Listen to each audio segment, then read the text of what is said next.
Welcome to Canyon Lake Unfiltered, where we talk about what's really going on around the lake. No fluff, no filters. From local stories and community issues to the people that make Canyon Lake what it is. This is real talk from right here at home.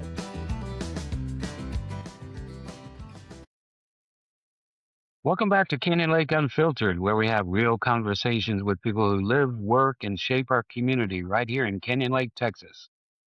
Today is one episode I think a lot of you are going to find really interesting, especially if you ever thought about owning a vacation rental or if you live next to one. I'm joined today by Valarie Sparks, owner and operator of Fancy Lake at Canyon Lake, a high-end vacation home rental that's been running strong since 2022. Valarie brings years of experience in hospitality, starting in her family's restaurant and continuing through a career in hotel management. Today, we're talking about the reality of the vacation rental market here in Canyon Lake, what drives demand, how things have changed since 2020, what it actually takes to be successful, and maybe most importantly, how to do it in a way that respects your neighbors and the community. So, Valarie, welcome to the show.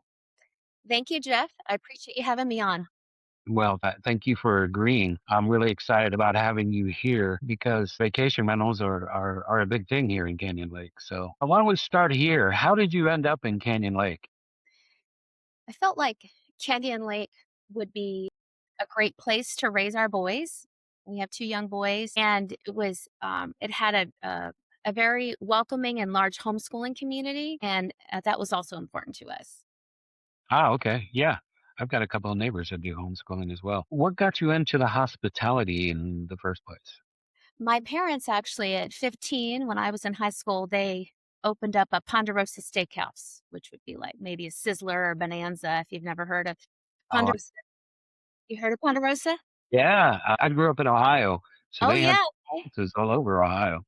Yeah, yeah, it was a booming franchise business, and my dad was retired from the Air Force, and he didn't Yeah. wanna he didn't wanna stop working, and, he wanted to open his own business.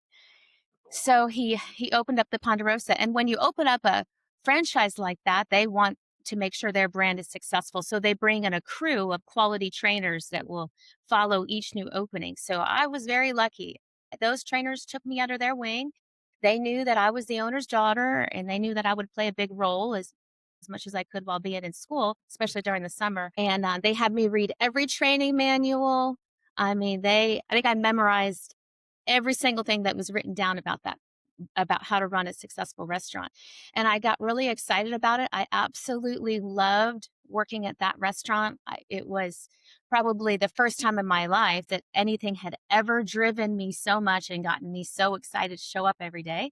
So I thought, well, if I'm going to college, maybe I'll just continue. So I studied business management, and I had every summer I would do an internship at a different hotel, some of them around the country. One of them was at the San Antonio River Center Marriott, coincidentally, in housekeeping. And they were Mhm. actually going through a rooms renovation that year. And I can remember sore shoulders of trying to put in as many new shower curtains I could in a 1,000-room hotel. But anyways, that was back that was back in 2001, the summer of 2001. San Antonio was booming that year. The Final Four was here, and Yeah. or yeah, it was a busy time, and hotel industry was booming, and that was a great training hotel. So again, I'm getting great training at the restaurant. I'm getting excellent Marriott training through these internships, and then I just went right into hotel management out of college. And I never stopped. It's all I ever did. Cleanly, housekeeping, front desk, just overall operations. And then I got into sales and revenue management and group sales. And so I just never stopped. So it's all that I did in my career was hotel management. And then about let's see, that would have been about 2014 when my first son was born. We decided that my husband would kind of take the reins of the finances, and he continued to work, and I took a step back. And for from about 2020 to 2022, I was doing a little bit of hotel consulting from home, but for the most part, I was raising my boys or our boys, and I thought I was finished with hospitality because at that point I knew that I didn't want to go back to 70 hours a week. As rewarding as it was, I decided I didn't want to do that again. And so my husband had the idea of, well, let's enter the vacation rental business. And I didn't know anything about it. I only knew about hotels. That was my deal. I could talk about hotels and that was it. But in 2022 was when it was his idea to start a vacation rental. Hmm. So you've been in that space your entire adult life, basically. To Yeah. Yeah, that's it. Hospitality's my stick. That's what I Yeah, could talk. yeah. So tell us about Fancy Lake. How did that come together? Okay, so when we moved here, we first had to stay in some hotels and some short-term rentals until the house was actually ready for us to move in. And I remember we were staying at the Hyatt Hill Country in San Antonio, and there were these nice Texan ladies lounging out on their chairs at the resort. And every time Fancy Like was a top pop song of that year, and it's written in uh, it's by Walker Hayes, so Fancy Like. And they knew all the words, and I just remember thinking, these Texan women are so much fun. They love to sing, they love to dance. It's just so fun. I had that memory of that song when I first came here. So then when we decided to name the rental, I thought, well, we're trying to create a Hyatt like resort atmosphere and we want to attract Texan women that want to have a good time. So let's call it Fancy Like. So we did. So it's called Fancy Like at Canyon Lake. And one of the lyrics is in the song is, every now and then when I get paid, I got to spoil my baby with an upgrade. So we say every now and then when I get paid, I got to spoil my crew with an upgrade. And the upgrade is choosing our vacation rental. Awesome. Wow, that's great. So let's switch gears a little bit and talk about the reality of the market here in Canyon Lake. What actually drives demand for vacation rentals here? Yeah, I wrote down a few things, and they're not in any particular order, but I do think that all these things drive demand. Okay. One is there are 23 boat ramps at Okay. Canyon, Yeah. right? Canyon Lake is the bluest lake in Texas. Mhm. Right? Some people will say maybe Galveston's a little brown or whatever, but nobody says Canyon Lake's brown, right? I mean, the water is strikingly beautiful. It's a limestone bottom, and so that Yeah. really makes the water look very. You just want to jump right in. You want to be on your boat, and you don't want to stay on the boat. You want to jump off and get into that water. So those 23 boat ramps. I mean, Houstonians love to come here with their boats. So definitely the 23 boat ramps drive demand. Canyon Lake is within 4 hours driving distance of 20 million people. If you really look at how many major cities That's that you true. can get to here within 4 hours, it's 20 million people. That's a lot. And then additionally, we're directly between San Antonio Airport and Austin Airport, or if you want to drive from either. And it really is a place to retreat. It's not Mhm. overdeveloped. You won't have traffic. You won't have smog. You'll have that country road, that peaceful feel. Hill country in general has less humidity. Some of our Texans, they go through terrible weather where they are. And so if they can retreat to Canyon Lake with milder weather, they love it. River tubing is also a big draw with the Comal River and the Guadalupe. Visiting Green is a big draw. Whitewater and Canyon Lake has great restaurants. Yes, we're remote, but there are great restaurants here. And we've got plenty of grocers. You're not so remote that you can't get to a grocery store really easily. And we're also convenient to Wimberley and the Riverwalk. True. That's one thing that my wife and I were very impressed about. Yeah, we try to go out to eat at least once a week, so that is one of the draws of Canyon Lake. That is Yep. very true. So, who is coming here and why are they coming here? Well, I think it's Texans in general, they have a lot of they have bigger families. So if Right. they want to get everybody together for a celebration, for a 70th birthday or a 40th birthday, or even your annual family vacation, it's really easy to pull the cousin from San Antonio and the grad student at UT and the family that moved to the DFW area. You can pull them all together and get them to stay at Canyon Lake. Yeah. So we definitely have a lot of families come here, small and large.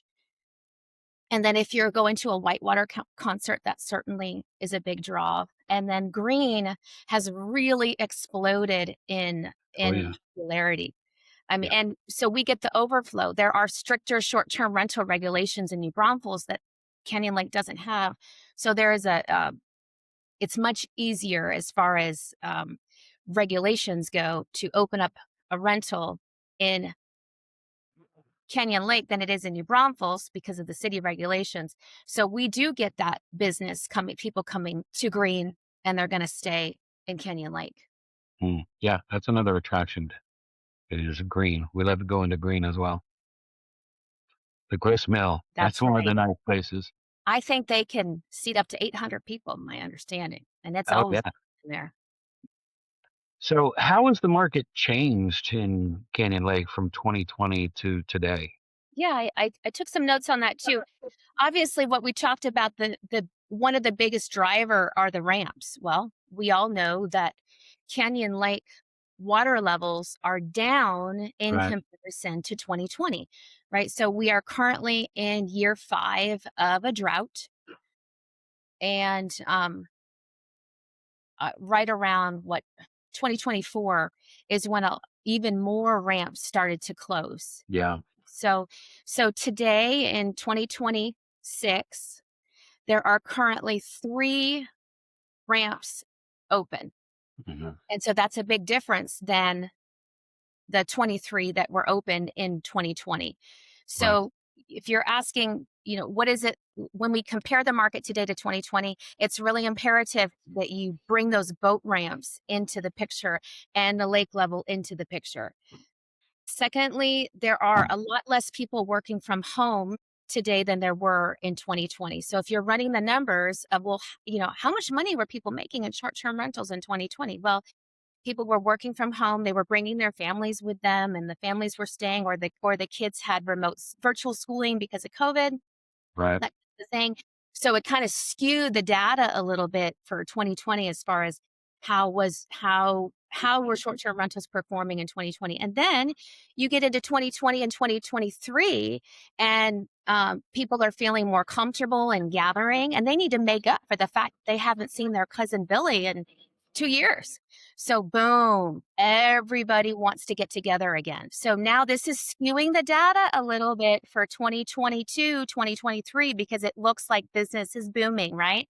So if you're a numbers person, you get on these sites and you run the data and you think, well, I want to jump on that gravy train, right? Of course, we know that it's either feast or famine with the water in Central Texas, right? We are pretty much either in a drought, or we are flooded, or we have some nice years in between. Okay. And those nice years came up until about 2022, right? And then that's when the drought started, and that's when the ramps started to close. So if we run the numbers today and the data's down, the lake's gonna will it come back to 2020 levels? We don't know. I'm not a fortune teller, right? However, we do know that when the rain comes, and it does come, it does open up more boat ramps. There were 2 or 3 more boat ramps that opened in the 2024 floods. No, that was 2025. In the Yeah. July 2025 floods, that just opened up 2 or 3 more ramps pretty much right away. Right. I had hoped that the lake might fill up a little more after the floods. I mean, it was a disaster in the west around Kerrville, and it brought a lot of water to Canyon Lake, but the water is receded a little bit again. But hopefully, we'll get over this drought, and more of those ramps will open up, because I'm sure that Yeah. is a big issue. Yeah. Are we at a point where the market is saturated, or is there still room to grow? That's a great question. I just want to do a disclaimer. I'm not an expert on this topic, but I do have some numbers to share with you. So I ran some current listings, And when I say current listings, it means it's an active listing on Airbnb and it's an entire place, because Airbnb, you can also rent out a 1-bedroom and a 4-bedroom house and then the owners Right. are still there. So these are just numbers of entire places that are currently listed on Airbnb.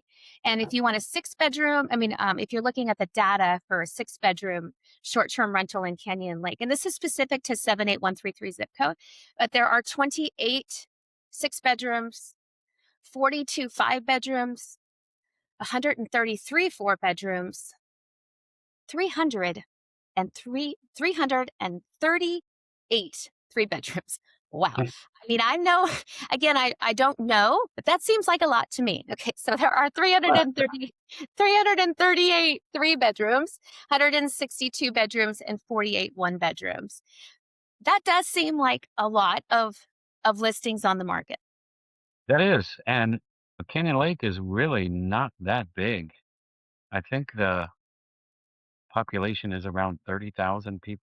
I mean, that many Airbnbs, that's pretty big.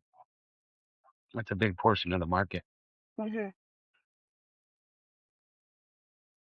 If someone thinks this is easy money, are they wrong? I guess it depends on how much you want to make and how much Yeah, disposable income you have. very true. Somebody with a lot of disposable income might just, you know, buy one, have a property manager do it, and any anything that he or she makes is, as long as it covers costs, maybe that's just enough. So that answer obviously varies by the individual, but I do think that overall, I would say that this is a good market to get into. I think that there's such an opportunity to come in with experience excellence, because if you really dig through the reviews on Airbnb and Vrbo, there is so much opportunity for improvement and experience. So if you can come in and you can provide that experience excellence, if you can provide a modern product and entertainment inside and out. So there are much higher expectations of a short-term rental consumer than there ever has been, because the supply is so high. So they expect everything to go perfectly, and they expect a modern feel, and they expect their family and their children and themselves to be entertained inside and out. Yeah, it's understandable. So, for someone listening who may be thinking about getting into this, how do they decide if it's even the right move for them? Okay, so I would say, first of all, um, if a mortgage is required, that's a bigger risk, Yeah. because it's not easy to get revenue all year long, but your mortgage will come in. Your mortgage amount due, that'll come. That's not going to skip in January, right? Yeah. So, number one is, it's all about risk. And if you getting into a mortgage risks your financial situation, maybe not a good idea. So I would say that's one of the biggest factors, is how is that mortgage, if you have one, going to affect you? And then some ways that I've been really able to learn a whole lot about this business is on Zillow. And what I mean by that is, I'm not in real estate. I just find it really fascinating to learn more about this business. And one of the ways I do it is every couple weeks or so, I'll go onto Zillow and I'll see, well, what's for sale in 78133 Canyon Lake? And I kind of go through the houses and I say, wait a minute, there's a bunk bed in there. That looks like a short-term rental. What happened? And I call it following the Zillow short-term rental fail trail. And what I want to know is, I want to know what happened. Why is that Right. on Zillow now? So I find it on Airbnb. I go through the reviews. I can look at their future occupancy, who manages it, kind of get an idea. If you can spend some time doing that, it will also help you better understand this market, better understand who's doing well and who's not. And if you see 5 or 6 short-term rentals, and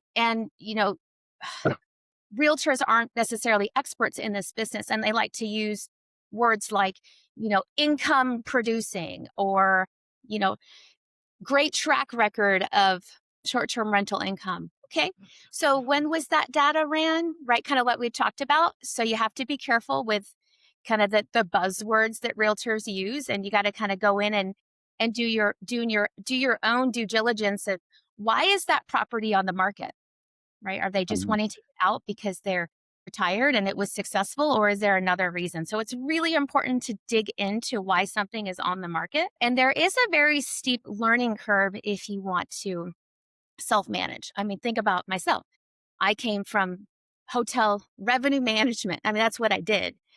And I have had a steep learning curve. I had to figure out how to price it, night minimums, and how to attract better guests and seasonal demand, holiday demand. So I had to figure that all out. People will say, oh, you can just use pricing software. And we can get that into a little bit, but it's not as easy as just use pricing software. So if you want to self-manage, there's a learning curve. If you've only been an interior designer, for example, what do you know about cleanliness excellence? What do you know about guest communication? What do you know about problem solving? Or Right. if you've only been a realtor, what do you know about interior design or operations, revenue, those kinds of things. So I see realtors and interior designers, it's kind of a popular field that they then go into short-term rental management. Just need to understand that there is a learning curve in this. Gotcha. So does property size matter as much as people think it does? Right. Yes, okay, I think number one, it depends on how much money you want to make. Uh, So I'll give you some of the tools that are used to find this data. Everything that when entering this market, every choice should be based on data. So some of the ones are Air DNA, Key Data, Rabu, Air ROI. Those sites allow you to say, okay, I want to make this much money. What size property do I need? How many beds does it need? How many bedrooms? How many bathrooms? Does it need a pool? Does it need a hot tub? And you can pull data from that. So it just sort of depends because, sure, you can buy $1 million home with a pool, but again, are you paying cash for it? Did you have to take out a mortgage for it? Could you maybe just get a couple 4 bedrooms or maybe a couple 3 bedrooms and then turn them into 4 bedrooms? That kind of a thing. So it's that risk to reward ratio. But yes, in general, the very short answer is the more the beds, the bigger the house, a pool, you're going to make more money. yeah. So there are tools out there to help people look at the data and determine what size is best for them and you know what what type of property is more popular than others. Yep. Okay. So what about amenities? What actually makes a difference versus what just looks good? Well, you definitely want to be looking at return on investment. So there's some controversy whether pickleball offers a return on investment. So it depends kind of depends on who you talk to about that. That could get a heated topic. Yeah. But things like a pool, there's no gray on that. The Yeah. data shows if you have a pool, you will make more per night in your stay. So that's a and hot tubs are great because you're going to cut your competition of just about in half. So if you were to run a query on Airbnb that says, okay, I want to stay at a 3 bedroom with a hot tub or a 3 bedroom without a hot tub, if you have the hot tub, you're going to eliminate quite a bit of your competition. Experiences are really becoming more important. So having games inside and outside the game room and the shuffleboard table, the foosball, the ping pong, the air hockey, and then board games also. And arcade games are also becoming really popular. Um, Mhm. if you're more limited on space because they're very compact. And personally, for me, actually, we should talk about this too, because we do same day check in and checkouts. We really need everything to be fixed within 4 hours. So an arcade machine is a little hairy for me because I don't know if I can fix that in 4 hours. So Right. we don't have any personally, but I do think that is becoming more and more popular and increasing and kind of giving you a competitive edge when in a saturated market to have things like arcade machines. So would that be a return on investment? Probably. would that be a good return on investment? Yes. Would adding a bathroom? Absolutely. And then you can get creative. We added more beds, but we didn't necessarily have to spend a whole lot of money. We took out some shelving and we're able to kind of make some spaces look more creative. So before we do any change to the home, we always look at what is going to be the return on investment for it. Okay. So what are some of the biggest mistakes new owners make? I would say one would be using old data. If you're going to look at Okay. 2020, 2021, 2022, 2023 data of entering this market, it's quite skewed, right? Right.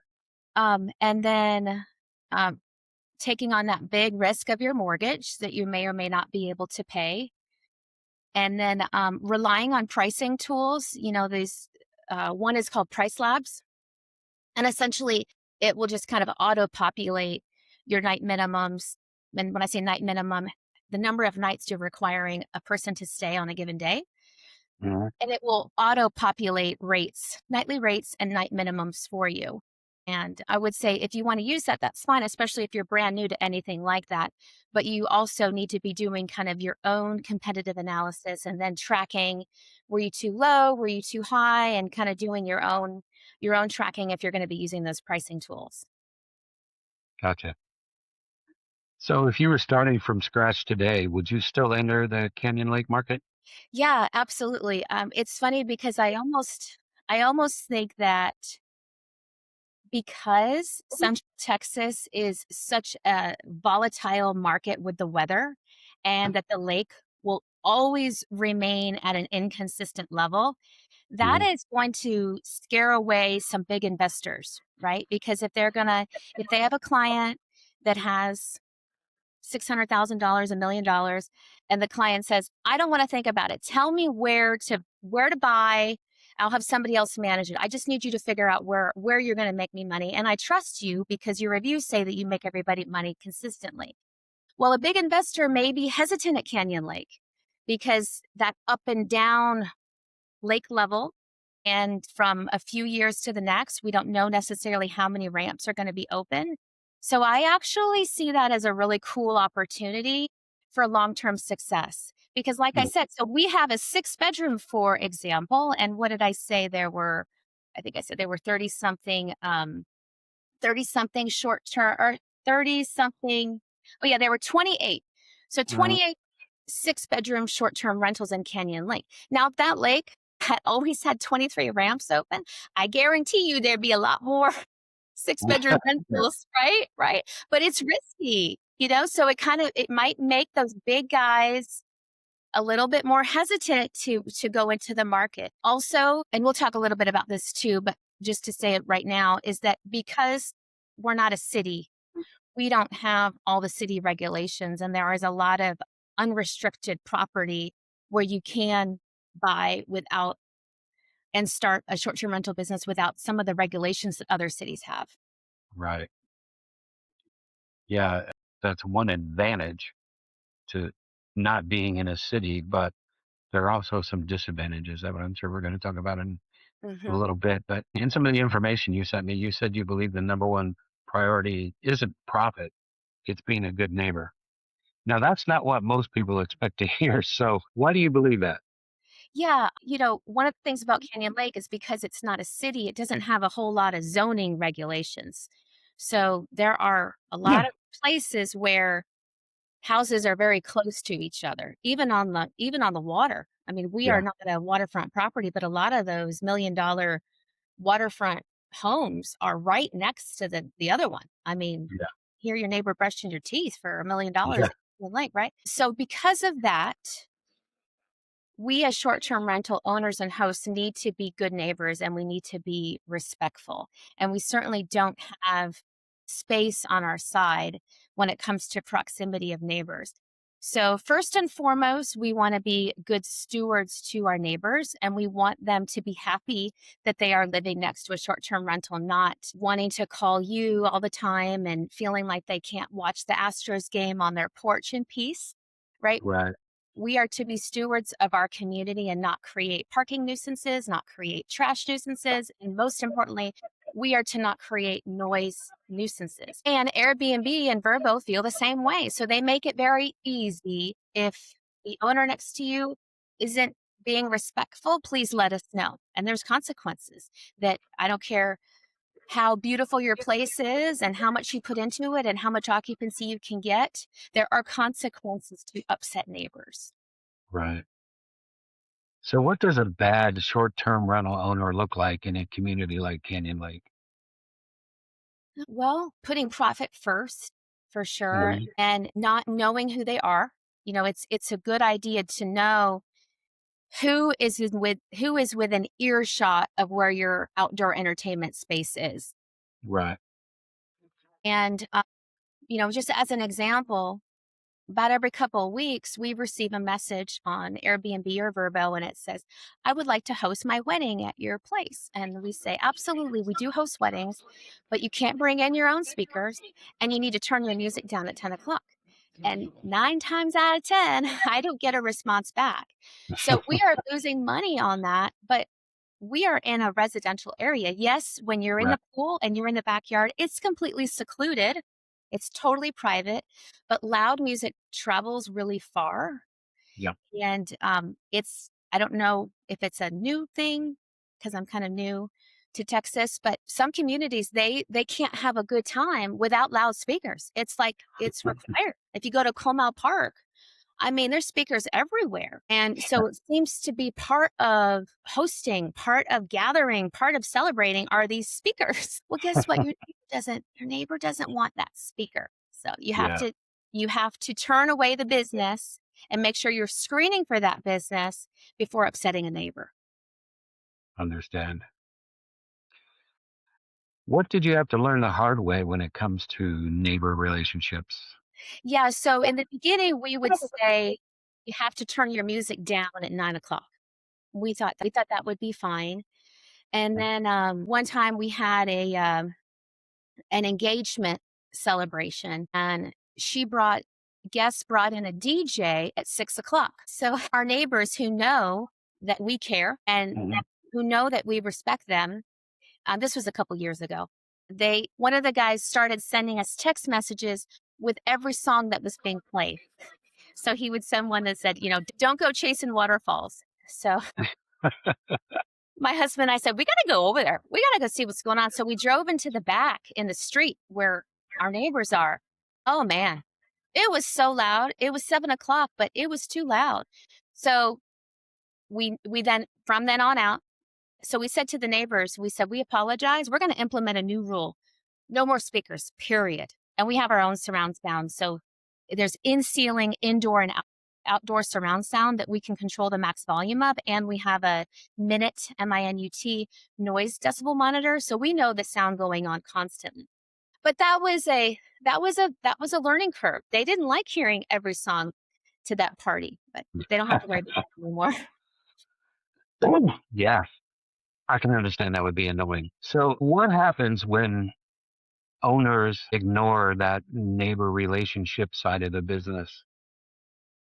Yeah, I mean, there's consequences. You can reach out to Airbnb and say, "Hey, I'm trying to reach out to this owner next to me, and I'm not getting any response. Can you help me out?" And yeah, there's definitely in the terms of service of both Airbnb and Vrbo, they outline consequences for not for being a neighborhood disturbance, and that's actually pretty vague. Neighborhood disturbance is what they call it. Hmm. Yeah, that is pretty vague. So, Yeah. yeah, it probably behooves all of the vacation rental owners to be as good as neighbors as possible. Yes, exactly. So, what does it actually take to run a successful vacation rental?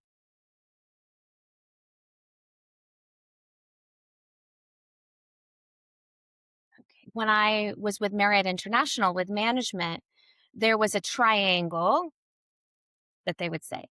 And the Okay. three corners of the triangle were guest satisfaction, associate satisfaction, and profit. But they're all equal. They're all equally important. So in the short term rental world, it's guest satisfaction or reviews, vendor satisfaction, right? The people that Mhm. work for you, and profit. And those are Right. all three of equal importance. And it's just kind of, that's it right there. Okay. You mentioned vendors. How difficult is it to find reliable vendors, cleaners, maintenance, pool service around Canyon Lake?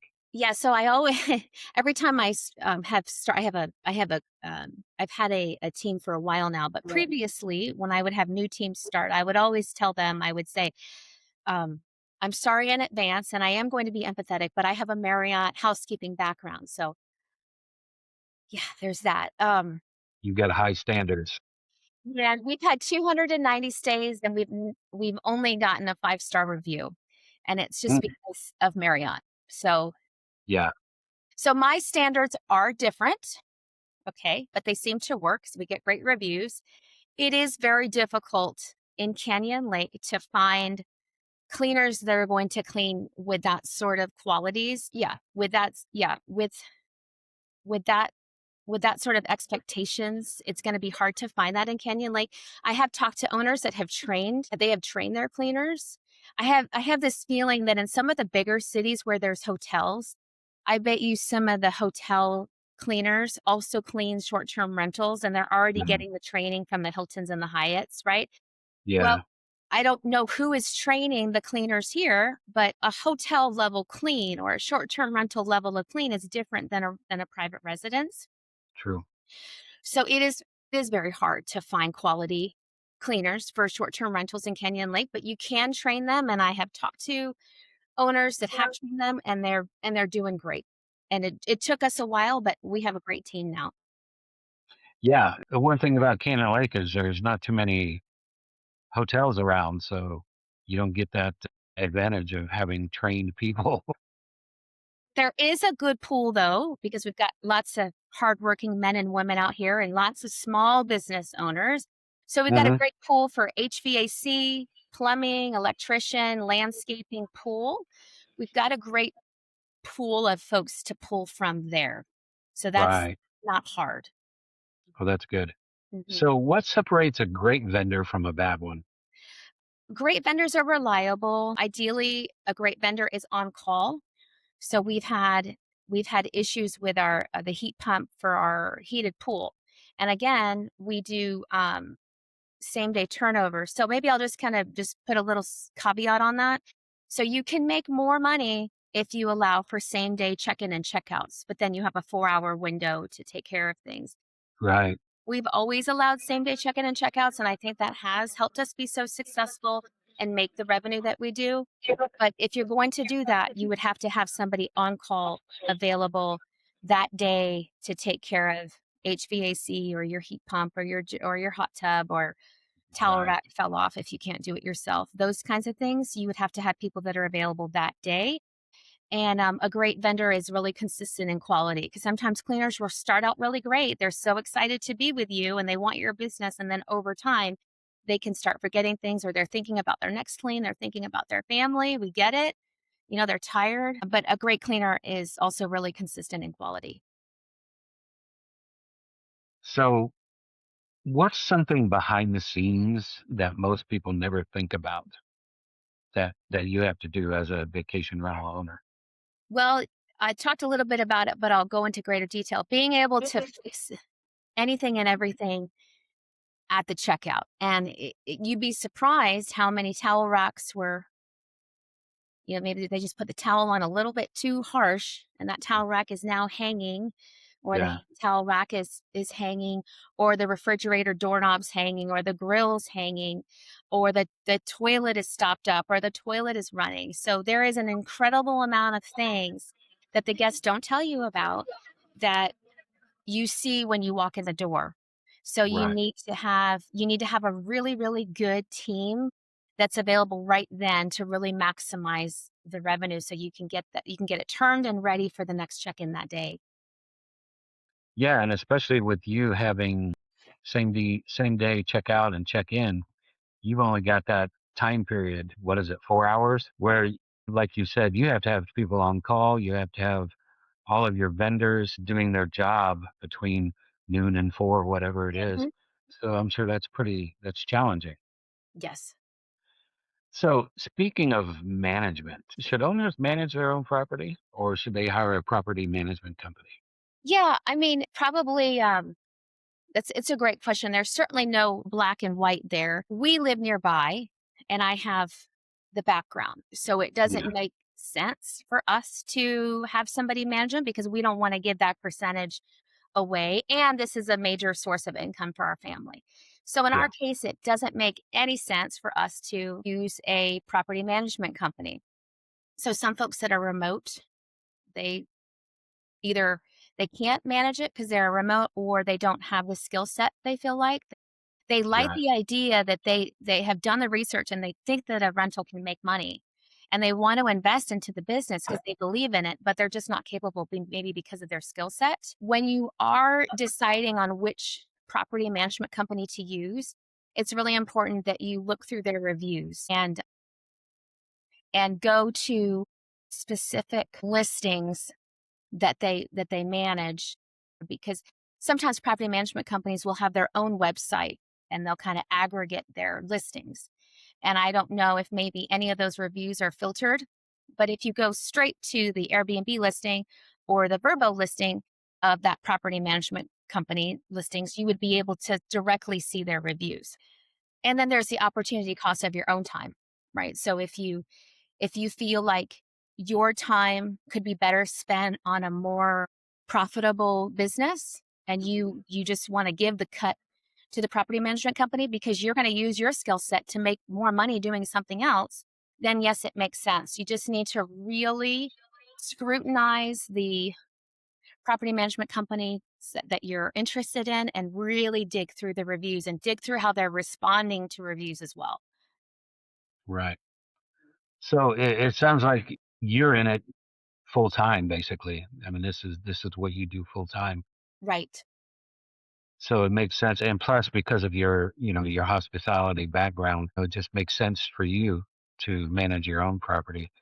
And I would think that maybe people who are, doing this like as a side gig or something, and, they still have full-time jobs, maybe it does make sense to hire a property management company. So it sounds like there's a lot of things that you need to think about when you're making that decision. Right.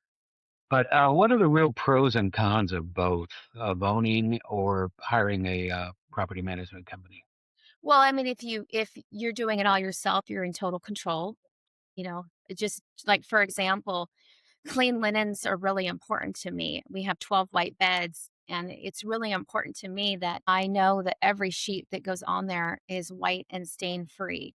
And I don't know Yeah. how I would be able to do this business knowing that someone is checking into a bed that I haven't checked the sheet for. But it's just me. It has to be perfect. And not Right. everybody's like that. It really depends on how much hands-on involvement you want to have and how much money you think you're willing to give up because they're going to take a percentage. In general, I find some of the worst reviews to be from the the listings that are managed by a property management company. So it's I mean they're dealing in volume. And I Right. don't know what kind of training they've had, Yeah. but I spent a lot of time, because I really wanna know this business and I wanna know this market. So I spent a lot of time reading Canyon Lake reviews. I just Hmm. do because it's the way that I really, really, really understand it. And I really like to look at to see how the host is responding and how is the property management company responding. And you can see the difference in service training from Marriott International to these property management companies. I mean, some of the things that are said in response, you would never see a Marriott manager respond in Right. that way. Yeah. Just from the outside looking in, I think managing and owning the property yourself, you're able to give that personal touch. Whereas the property management companies, like we talked about, probably aren't able to do that because they're dealing with volume, like you said. Instead of one property, they probably have 20 properties they're Right. managing. So, yeah, I can see that. Yeah. So, what should people watch out for when they're dealing with property management companies? I really think it's the reviews. I mean, and that's kind of the beauty of it is their customers have already been transparent with reviews. Just make sure that the reviews that you're seeing aren't skewed, they're not filtered into their own websites. but you Right. actually have Airbnb and Vrbo links to properties that they've managed over a period of time.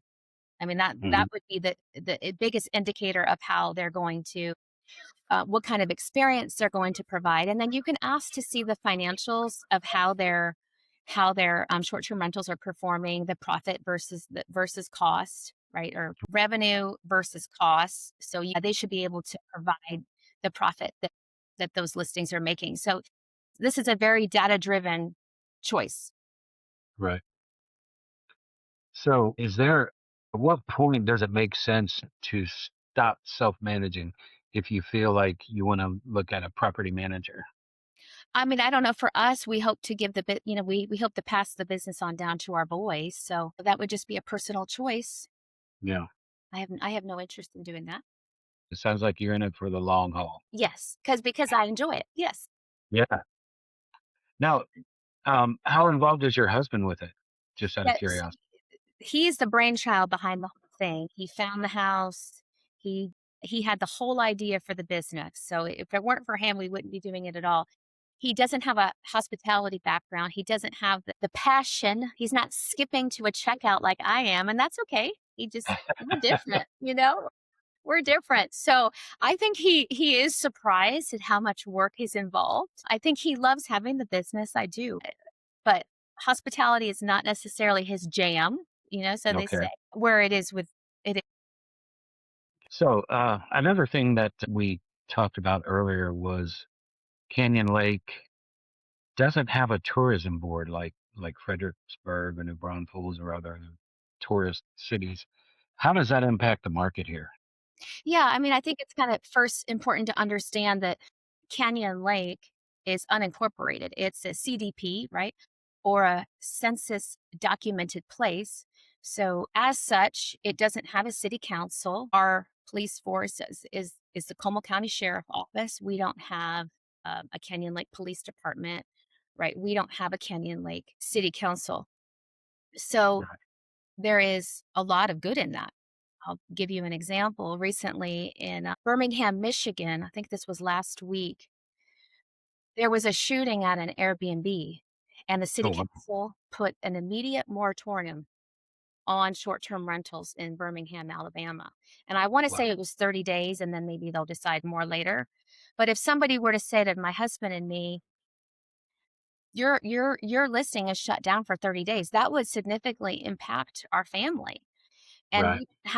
we don't have a city council in Canyon Lake to make those kind of choices for us. So that's one of the reasons why it's a great market for short-term rentals.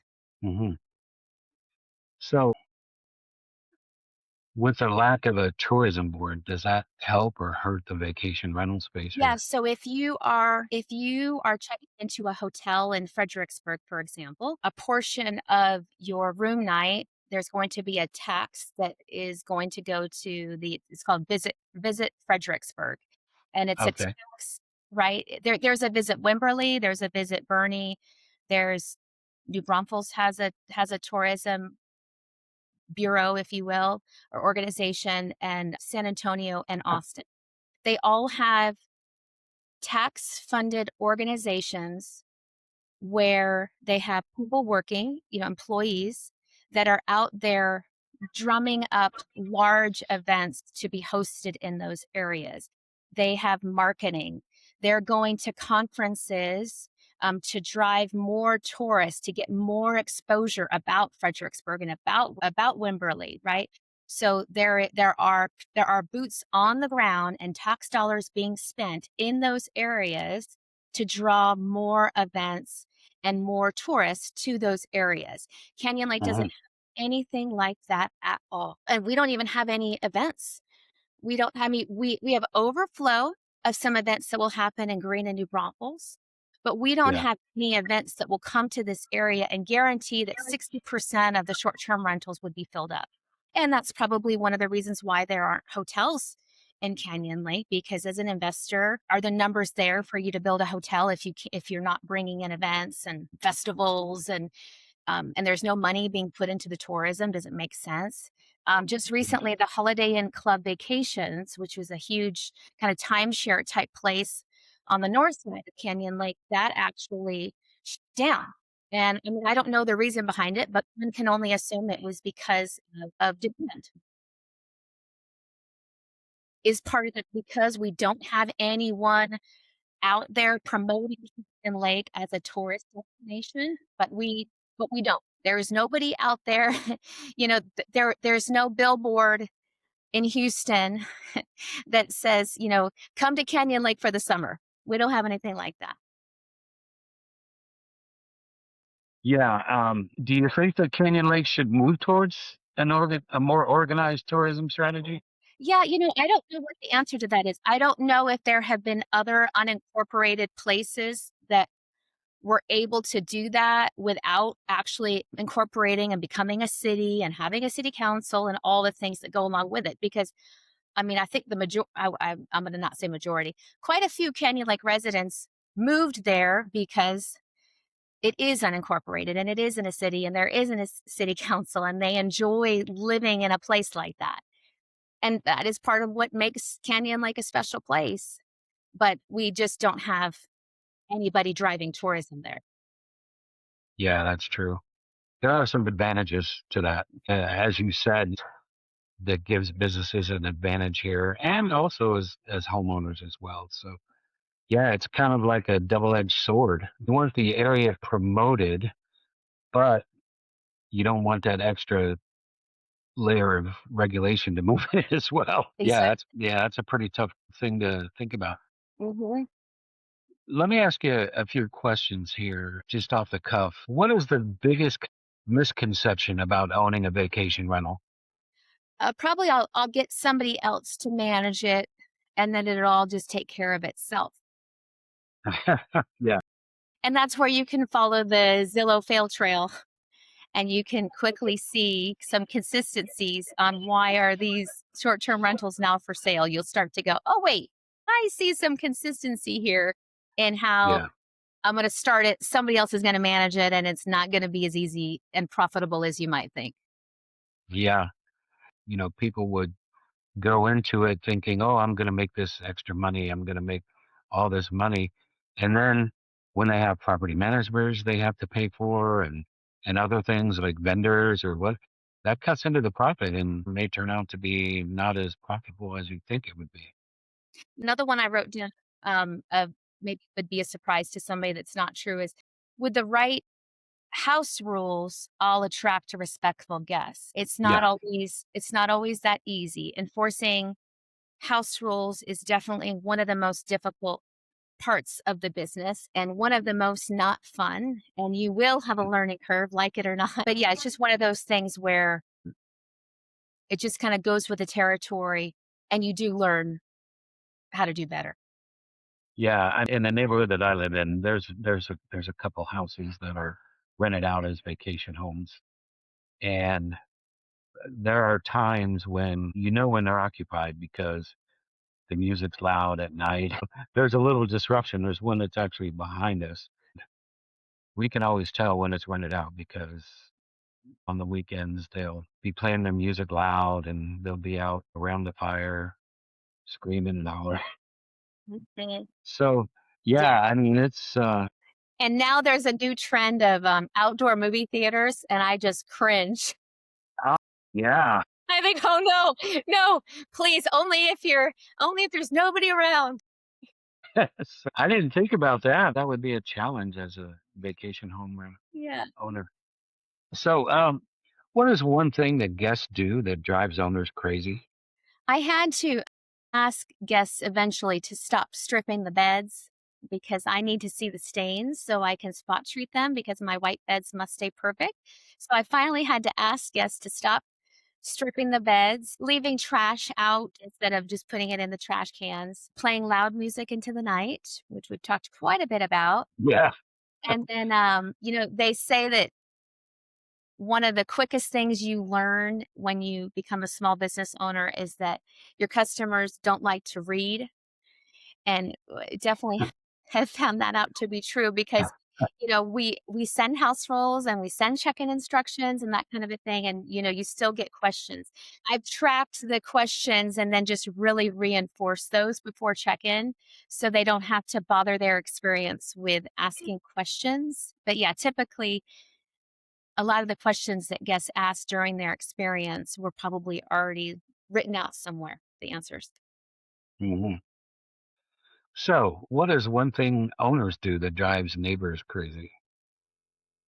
Not having strict house rules, not willing to have less profit for more volume of business. I think street parking can be a real issue. I don't think that neighbors appreciate having a line of cars down their street or overflowing trash cans. You can actually ask the county to give you more empty trash cans, which is what I think we Yeah. have 7. We now have Oh, 7. Yeah, we have 7 cans for trash. So you may see 4 on the curb, but the lid is closed and there's no bags on the side. There's no raccoons getting into the trash, right? So but having all of that in place, having those those processes in place where you have reached out to the county to get them more trash bins, and you do have strict and laid out rules on your parking situation and where they where they can and can't park, and you have completely laid out your noise requirements. okay. What's the best investment you've made in your property? We added a bathroom about a year into it, and that has been, I think there's probably rarely a time when adding a bathroom isn't going to give you a return on investment. We also added more beds. So I started tracking some of the larger short-term rentals in Canyon Lake when I first started that just seemed to be doing really well. And I was trying to figure out, what do they have? They had a lot of beds. So having real beds, not just sofa beds or cots or rollaway beds or Murphy beds, day beds, trundle beds, lots of names for them. But I mean, actual beds. The more you have of those, you can see that per number of bedrooms, the ones that have more beds make more money. And then big Mhm. beds, that for every queen or king that you have, you now sleep a couple. A couple's not going to sleep in a twin or a full. So the Right. larger the beds, the more couples you can sleep, and then maybe the couples have families, but bigger beds are better. Yeah. What's the worst investment that you made? I was trying to think about that. That's a good question. We've been pretty smart. We're pretty frugal, and we've kind of spent money little by little as we've gone on. But I guess pool floats. It took a learning curve to find. I think it's Big Joe. So Big Joe pool floats are the best. They're going to Okay. last the longest, and I don't have to go through them because pool floats are not cheap, especially if Yeah. you want nice ones. So Big Joe has come to the rescue, and now I don't have to waste money on pool floats anymore. Big Joe. Yeah. There's a, there's a shout out to Big Joe Yeah. Pool Float. Took a long time to figure that out, but we did it. If you had to start over with one property, what would you do differently? Well, I would from day one, we wouldn't have allowed speakers. And my husband says, I think I told you that at some point, and maybe I just didn't want to hear it. Anyways, because I think we started not allowing speakers about maybe 2.5 years ago, but we would have Mhm. definitely done that from day one. And I would have priced higher from the beginning. I just didn't know what people were willing to pay and what the demand of for large groups was. And so that's definitely been a learning curve of what are people willing to pay. So I would have priced us higher from the start. Right. All right. Well, you've given us a lot of information. Where can people find Fancy Like at Canyon Lake? Thank you. You can search Facebook or Instagram, Fancy Like at Canyon Lake, or our handle is at Fancy Like Vacation Home. And there you'll see our direct booking site where you can save 15% to book direct instead of paying Airbnb or Right. Okay. Awesome. So, who is your ideal guest? yeah, we do not necessarily have a niche. Our listing is very open as far as the types of groups that we welcome. We do have amenities for all. We have become very mobile friendly, we realized that we had a little competitive advantage that we're a one-story home. A lot of the Lakeview houses have 2 to 3 stories. Yeah. Turns out our one floor is a big draw. So we now have shower mats, grip bars, a wheelchair ramp. So we've or bars to get into the pool and the hot tub. So we really become a mobile friendly home. And I guess the term is mobility friendly. Yeah. So Yeah. we're mobility friendly. But then we also do bachelor parties, bachelorette parties. We are one of the closest upscale vacation homes to the Preserve wedding venue. So we welcome those bridal parties when they're coming in town for a wedding. And we're very family friendly with all of our amenities. I mean, you're not going to be short a high chair or a crib, or and everything we have is in volumes. We've got multiple high chairs and multiple cribs and a huge toy room. So we welcome all types of groups that want a really nice place to stay where they know it's going to be perfect. Right. Okay. If someone takes one thing away from this conversation, what should it be? It's a really fun, rewarding business. I very much enjoy it. You can have the hospitality and the fun without the hours of working in the hotel industry. There is truly an opportunity to stand out in this market. You know, when you're doing a business analysis, you're going to do your SWOT analysis, right? You're going to do your strengths, weaknesses, opportunities, and threats. One of the biggest opportunities in Canyon Lake is that a lot of people aren't managing as well as they could. So, how are the cleanliness scores? If you can come in and have excellent cleanliness and be very responsive and problem solve and get in front of problems, there's a real opportunity for you here because there's a lot of short-term rentals in those numbers that aren't necessarily doing that with excellence. And be a good neighbor, as we've talked about. And that another benefit to this area is that big investors may be weary because of the volatile lake levels. Right. Okay. Well, Valerie, I really appreciate you coming on and sharing your perspective today. This is one of those conversations that really helps people understand what's going on behind the scenes with vacation rentals here in Canyon Lake. So, if you'd like to check out Valerie's properties, she gave you her links on Facebook and Instagram. Mhm. And as always, if you enjoyed this episode, make sure to like, share, and follow Canyon Lake Unfiltered so you don't miss future conversations with people who make this community what it is. Thank you for listening, and we'll see you next time. And thank you again, Valerie. And maybe we'll bring you back on sometime in the future, and we'll talk about the changes, especially if more of the boat ramps open up. Yes. Yes. All right. Well, thank you. We'll see you again. Bye Okay. bye. Bye bye.